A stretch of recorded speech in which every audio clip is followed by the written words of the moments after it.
Hello there everyone, I have got a very interesting video for you today, and it's about everyone's favourite topic of Victoria 3 as well as Victoria 2. It's going to be centred around responding to another video that came out recently from Victoria 3's Strongest Defender, and we're going to have what is hopefully a very interesting and entertaining discussion.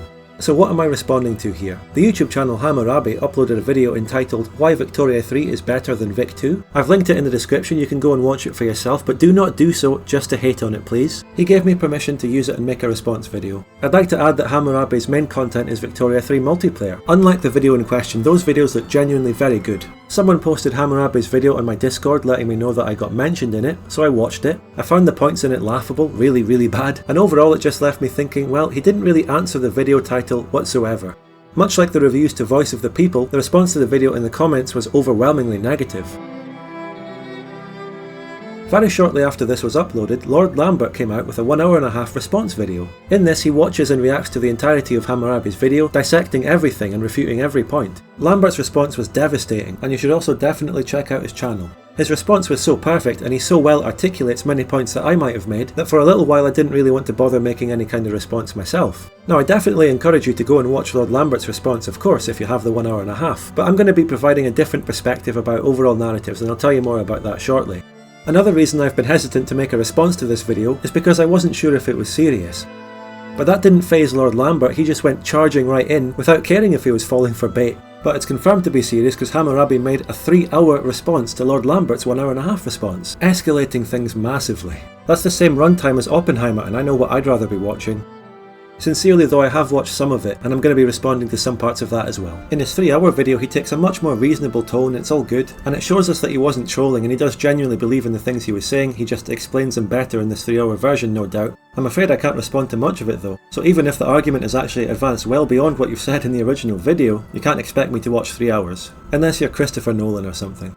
One very good reason to make this video is that it's very fun. I think I can sort of tell from Hammurabi's video that he had fun making it too, so we're all having fun here, right? Responding to this video has been a good springboard for me to get into some topics that I really enjoy talking about, and I find them really interesting, and a lot of what I'm going to say doesn't just apply as a response to Hammurabi's video, they're general points, and things that I've heard a lot of other people saying, arguments I've seen on Reddit and the Paradox forums for example, a lot of stuff that I just want to say about Victoria 2 and 3 in general. And obviously this subject is directly relevant to my channel. I should mention that OneProudBavarian dropped an absolute shite of a video recently as well. I already refuted this video months ago, coming to the same conclusion as OneProudBavarian that Vic 3 won't be abandoned, just without the clickbait. He aggressively argued against looking at Victoria 3's player count, without really providing any good reasons as to why not, and going through a lot of mental gymnastics, and ignoring the fact that Paradox repeatedly do it themselves.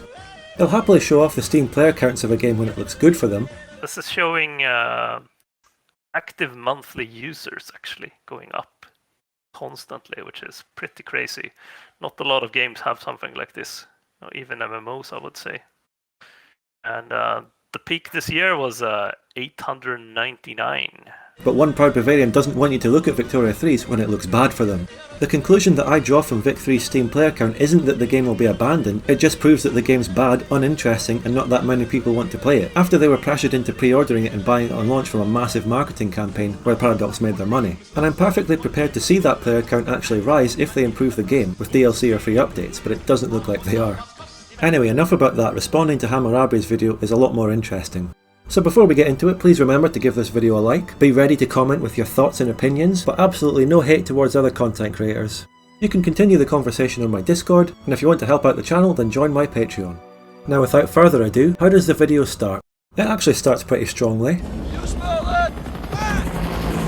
Copium. Now I really like doing this, I love using clips from series and films. I've done that loads of times in my videos, putting country flags over stuff, love it. Having clips like this is a great way to open a video, it's attention grabbing and funny. Yeah, solid. Even Paradox wanted him dead. And that's who he really took his orders from anyway. But then the video drops off after that. He continues in a similar way by editing some content creators over this panel of people huffing copium. You smell that? That's Victoria 2 diehards collectively inhaling levels of copium that would kill even Hoi4 wereboots. What is the code of Vicky 2, might you ask? Alright, here we go. I'm going to dwell on this bit quite a lot, because it's an important part of the wider narrative that Hammurabi is pushing, A narrative that I'm going to focus my response on because Lord Lambert's response already gave a complete destruction of most of the video, especially when it came to the actual comparisons of Vic 2 and 3, the game mechanics and so on. Hammurabae and Lambert also went back and forth a lot on Paradox's DLC model. I'm not going to talk about that in this video. I'm focusing my response more on this delusion about the overall narrative and argument and who's taking part in it, and he brings up the war system a lot in this regard. Let me talk a little bit just before I continue about why I made this video. The main reason, and I want to just put this into context and make the point of like why I made it.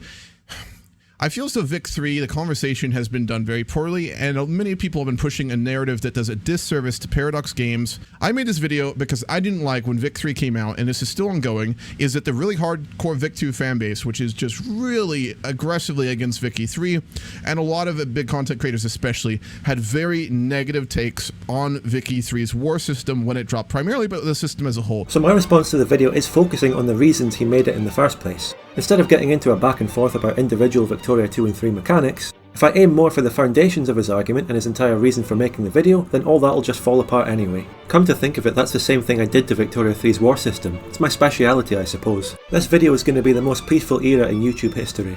But before I get into that, I just want to mention the overall meme and troll elements of his video. I really do appreciate that sort of thing in content. Some poking fun, some bait. It would be completely hypocritical of me to criticise that, since I do it myself. Oddly enough, it's one of the reasons I feel comfortable giving this channel attention and responding to it, instead of OneProudBavarian, because I see myself in it in a certain way. He makes Victoria multiplayer content, just in the wrong Victoria. And he clearly puts a lot of effort into his multiplayer content, which is why, again, I have absolutely no problem drawing attention to his channel from my massive sub count.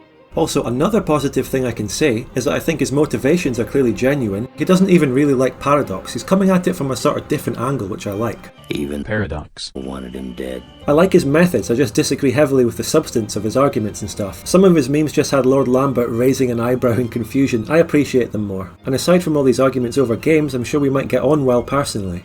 Unfortunately though, on top of all his memes, which I appreciate, he does directly insult me, calling me a con artist. Well, it's an organization run by various con artists like Spudgun, for example. Con artists like Spudgun. Jesus Christ. Okay, the response was really negative to the video I made.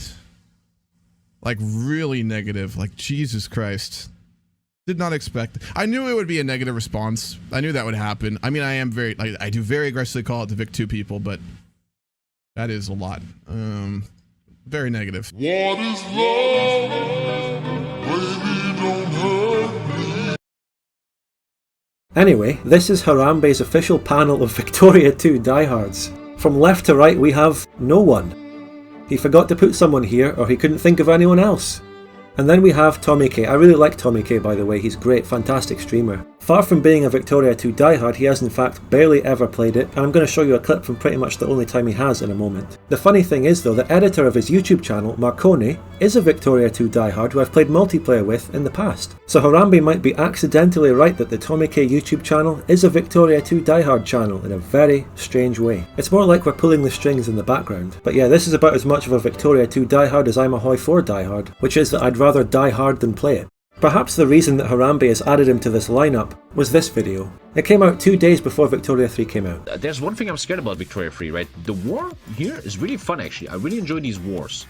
But you guys, or everybody always tells me that the war system in Vic 3 is very, very good. And that scares me a bit. I want to see what the war looks like. What the Yeah, it's an air zone. That's hella awkward. Can I at least design army and divisions? Can I decide if I want more cav than inf, or I don't get why they made the wars like this. War has been a huge part of Vic 2. Yeah, that's really weird. Better than the micro bullshit? Nero, man, if you think that this is better than you actually microing the units, then you are a fucking noob, Alter. What you have there are some initial thoughts and reactions to what Victoria 3's war system looks like before it came out. From someone who had barely ever played Victoria 2, I think he was playing it for the very first time. This isn't part of some overarching narrative against the Victoria 3 war system, he's just giving some first impressions on it. And his confused response is completely understandable when Victoria 3's war system is such a massive departure from other past games, including Victoria 3's predecessor. And it doesn't even have any 3D models, just fiery lines. So apart from all the other problems, it just looks stupid. And barely any better than this early draft image from the Fronts and Generals dev diary. People were of course at the time assuring us it would look better in the final game. It doesn't take a Victoria 2 diehard to have at least a confused response to this. It doesn't make your Call of Duty diehard to be a bit confused if they remove guns from the next game. Or when a film series just suddenly changes genre for no reason and gets worse too. It's the really common coping mechanism of when someone says something you disagree with, you lump them into one big monolithic group that you can hate on. Hammurabi is coping with the fact that any random person who has no dog in this fight, looking at Victoria 3's war system for the first time, will be instantly put off by it, saying, oh well, he must just be a Victoria 2 diehard. And in this case, Hammurabi has gotten it laughably wrong, because Tommy K is anything but that. Hammurabi also said this later in his video. When Victoria 3 released, my YouTube feed was full of one type of video from all the big strategy YouTubers. They were all different and varied in quality, but they shared the same general theme. Why can't I move my toy soldiers on the Mappies game? This is fucking bullshit. That, ladies and gentlemen, is completely delusional, as evidenced by the fact he did not provide a single example. Who are the big strategy YouTubers who are saying this? I have to assume the examples he's providing are on this panel. Tommy K's video questioning the Victoria 3 war system came out before release. When the game actually dropped, Hammurabi's YouTube feed would have received a very positive and hyped video, which doesn't feature any criticism of the war system. Much like everyone who has ever played Victoria 3, 90% of Tommy K's time was taken up fiddling around with the economy, interacting with his building queue, which he must have found oddly familiar as a Hoi 4 player. In that video he fights one little war against Hanover. He's not exactly critical of the war system in this, he more just laughs at it and how stupid and buggy it is. Okay, I conquered him. Cool. Wait, I'm still at war with someone? With who? Advance? Advance, bro. You got this. What? An experience shared with thousands of other players. Another thing the vast majority of people who ever played Victoria 3 did was drop the game within a month of its release. And Tommy K followed suit as well, with his reasons for doing so not really being anything to do with the war system. But much to Marconi's dismay, he has played it more than he's played Victoria 2. Bringing him up like this as a Victoria 2 diehard is just absolutely absurd. Look up some basic information next time.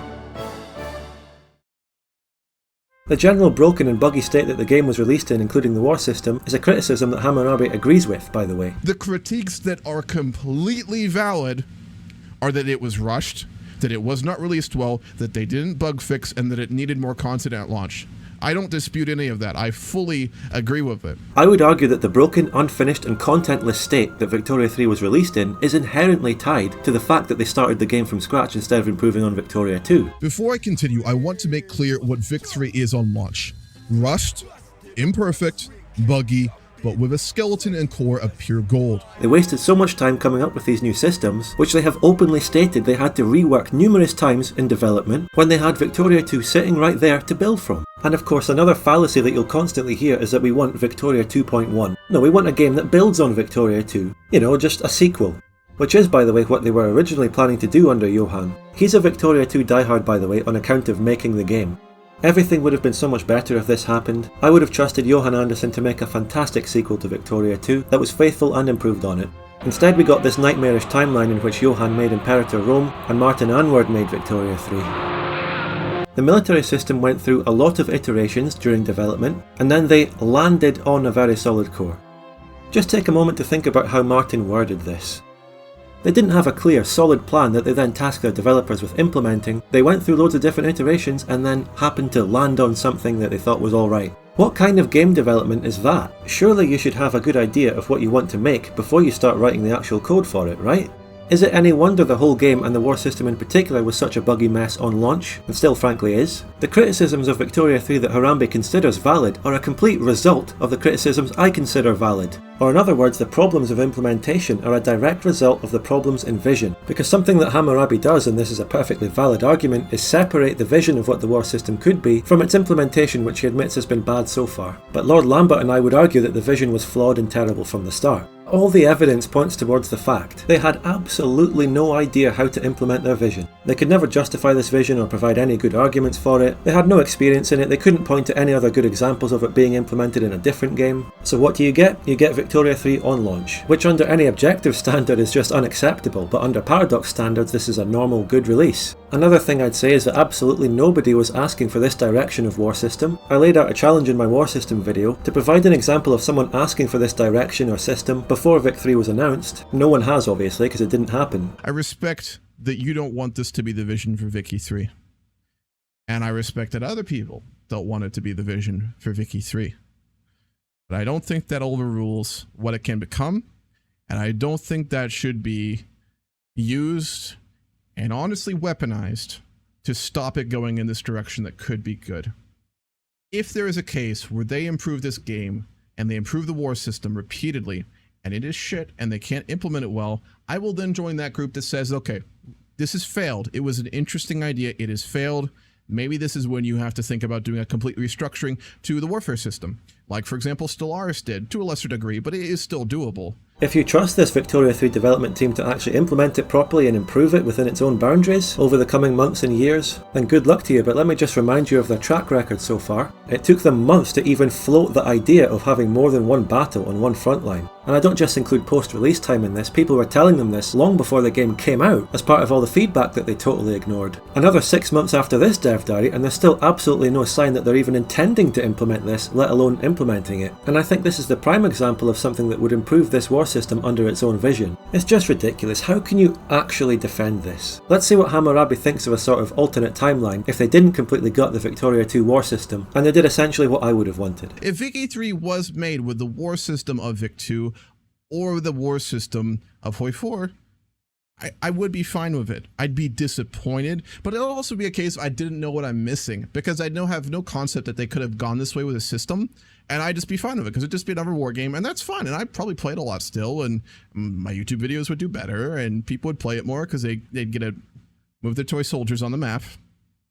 What it is. Just a little bit more complicated, with more numbers, and it's fun, but I know there's something different now. I want to see where they go with it. Well, that was his description of the horrible dystopia in which the Victoria 2 diehards got their way. Sounds really bad, doesn't it? All the people who have since turned into massive advocates for their new system wouldn't know what they were missing, except one proud Bavarian wanting his crackpot theory.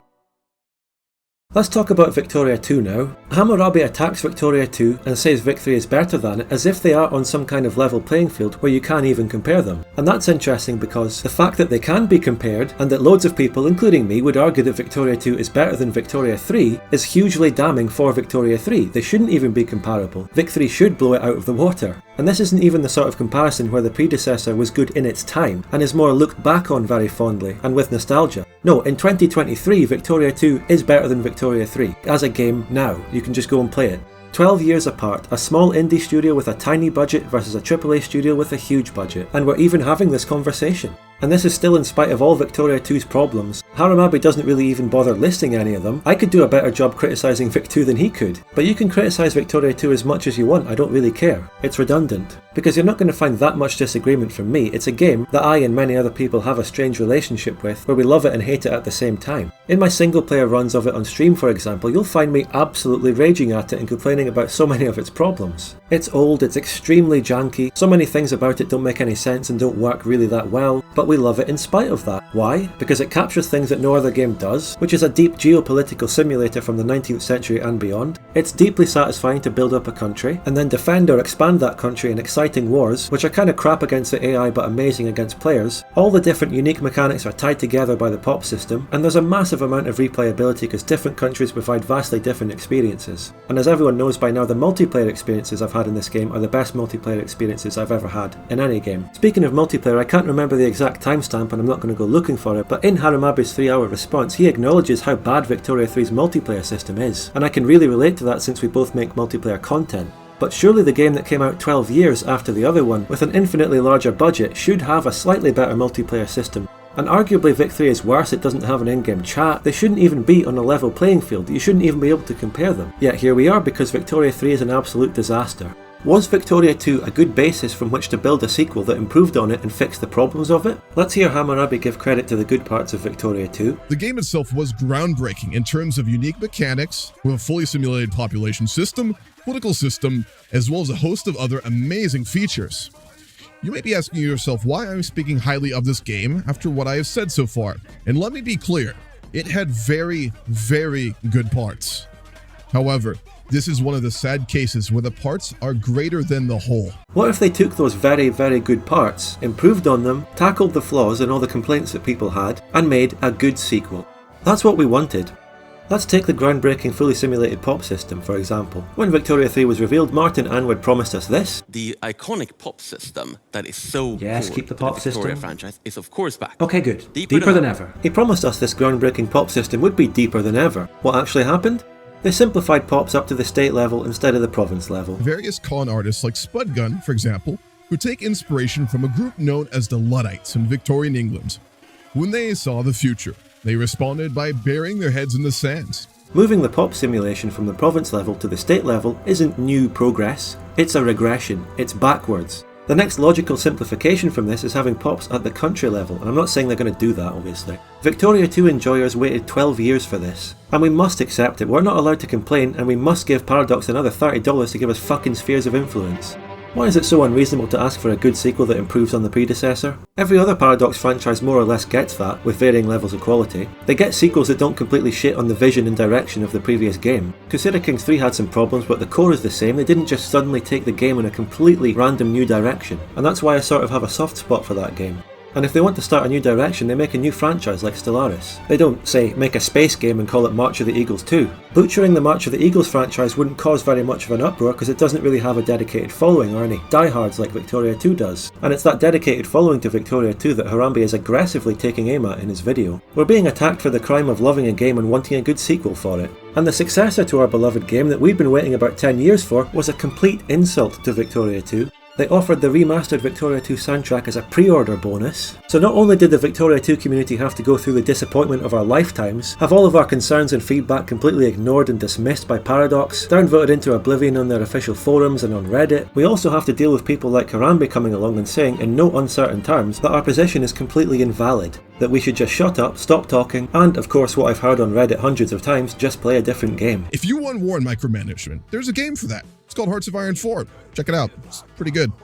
If you want middle-of-the-ground games, there are U4, CK2, and CK3. Turns out the players do actually prefer those games to your cookie clicker. This is the voice of the people. I didn't put CK2 on here, but if Vic3 keeps releasing the worst DLCs you've ever seen, it might reach that level. Lord Lamberts said exactly the same thing as well. I just don't like Hoi 4. War and micromanagement in Victoria 2 matters so much because you're fighting for the nation that you've just built with your political system and your economy. The reason the stakes are so high is because of the nation building behind it, and Hoi 4 doesn't have that. Well, I suppose a lot of Hoi 4 players do feel a very strong attachment to a certain country at the time. It also doesn't really have the possibility to lose a war but then build back up, fight another one and win. I don't really hate Hoi 4 and I completely understand its huge success, it's just not really for me. But the best argument against this just go and play another game crap is to just imagine yourself in our shoes over something that you liked. Let's say Victoria 4 comes out in 10 years and it shits on Victoria 3's vision, and then we tell you to just go and play Democracy 3.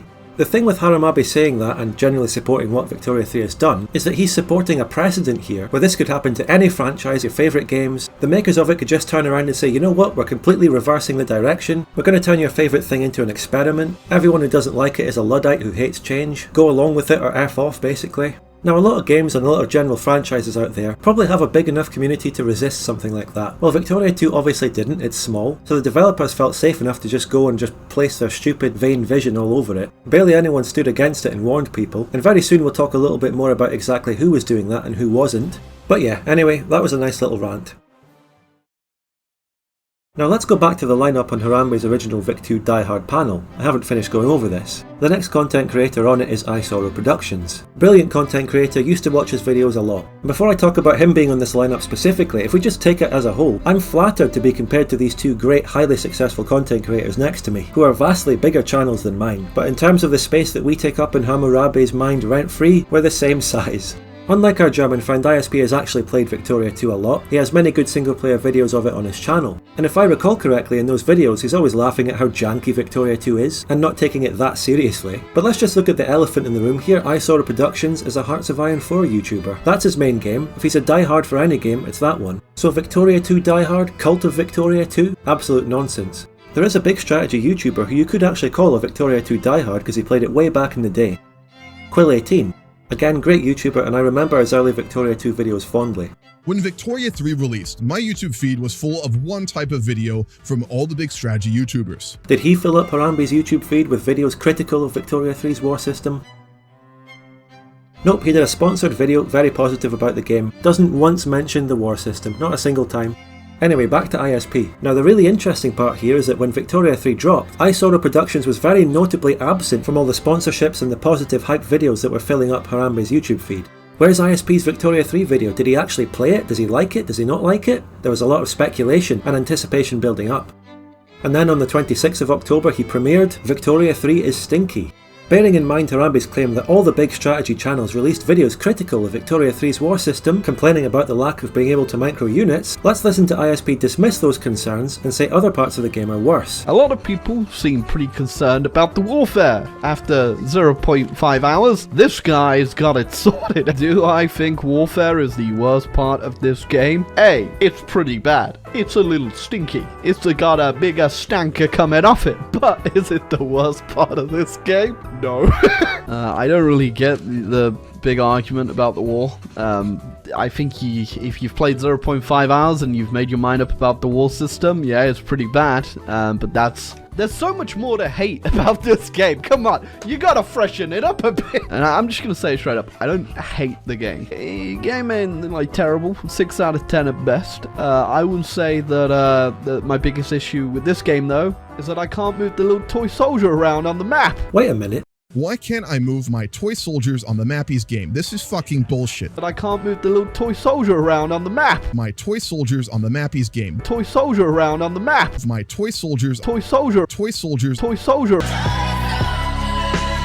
Does Hammurabi realise that Isora Productions was being sarcastic? He was saying that to dismiss people arguing about the toy soldiers on the map, not seriously arguing that the game is lacking that. Even if you can't pick up sarcasm, listen to the context. Okay, maybe this guy actually is trolling us and even his 3-hour response to Lord Lambert was part of the trolling. I'll just go ahead and say it, I've taken the bait. But seriously, if he does say that he was trolling all along, that's a cop-out. He was being completely serious and he's just wrong. To give him the benefit of the doubt, this might have been a British and American thing. He didn't quite understand the subtleties of our sarcasm and all that crap. But there's no excuse for the German one, because Tommy K wasn't ranting about the war system in the bunker. That was just me. I made this video because I didn't like when Vic 3 came out, and this is still ongoing, is that the really hardcore Vic 2 fanbase, which is just really aggressively against Vicky 3. I hope after watching this video you at least understand why we are. And a lot of big content creators especially had very negative takes on Vicky 3's war system when it dropped, primarily but the system as a whole.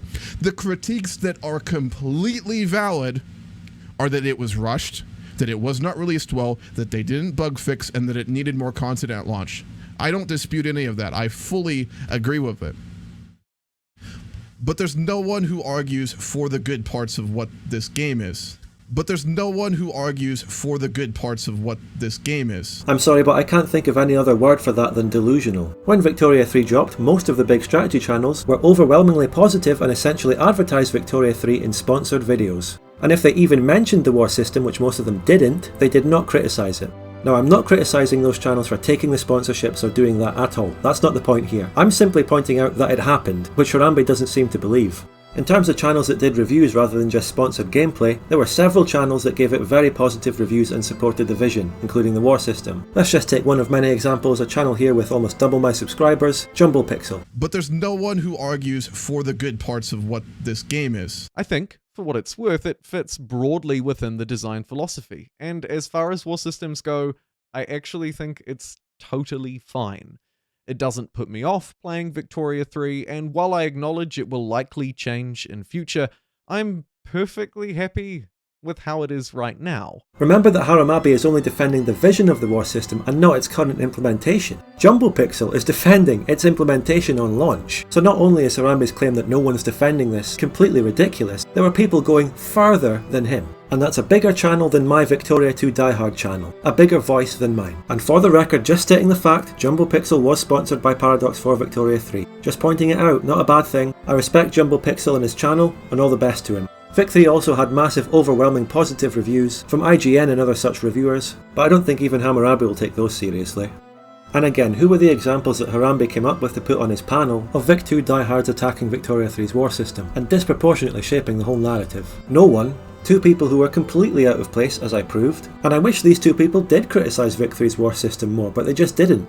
The only person accurately placed here is me, and I'm a relatively small channel. Sitting here completely dominating the narrative about Victoria 3 on 33k subscribers? OneProudBavarian, for example, has more subscribers than me and Lord Lambert combined, and he formed the narrative about Vic 3's war system. All of this goes back to the Crackpot Theory video. OPB has actually criticised Vic 3's implementation a lot, but he completely supports the vision. And for all we know, he played a big part in forming that vision. He's got special thanks in Vic 3's credits. But Hammurabi thinks that the Vic2 diehards are more influential than him? If I did punch well above my weight and control the narrative in some way, then surely that's some kind of vindication of my arguments being true? That maybe I was one of the few channels, if not the only channel, giving the other side of the story about the Victoria 3 war system from the perspective of someone who loves the predecessor in the franchise. There are a lot of people who like Victoria 3 who have said that they still understand my perspective as someone who really liked Victoria 2 and the war in that, and they don't think I shouldn't make my points based on my perspective. I don't actually understand why Hammurabi isn't like that. He's aggressively saying, just play another game, shut up, don't say anything, your points are invalid. When Victoria 3 released, my YouTube feed was full of one type of video from all the big strategy YouTubers. Why can't I move my toy soldiers on the Mappies game? This is fucking bullshit. I think his YouTube feed must have been out of sync that day. Hammurabi here is trying to present himself as the lone voice going against the grain against the big YouTube channels, who are all hating on Victoria 3 and its war system. A completely delusional and false narrative. Was it the spiffing Brit who has 3.58 million subscribers doing a sponsored video? Did I have more influence than that? Was it Bokoan on 10 times my subscribers doing a sponsored video, editing out multiplayer instability and glossing over the war? Was it Kings and Generals doing a documentary about wars that happened in the Victorian era? Sponsored by Victoria 3, known for its great portrayal of wars in the Victorian era, featuring the American Civil War front and centre? Well, we can't really know whether or not Kings and Generals appeared on Hammurabi's YouTube feed. And there's OneProudBavarian right above that, by the way. Anyway, we're going to call it here. I think I've made enough points and had enough good rants. Shout out to Hammurabi, I suppose. Check out his good Victorian multiplayer content. I respectfully disagree with him about Victoria 2 and 3. And yeah, we're definitely converting him, by the way. He's going to become a Victoria 2 enjoyer, just you mark my words. Especially when Vic 3 doesn't actually improve, like he said. His video on this subject was really bad, but it gave me a springboard to make this video, which I hope you all found entertaining and interesting. Give the video a like. Thanks very much to all my Patreon supporters, and you can join them if you want to support this channel. Have a nice day everyone, and goodbye.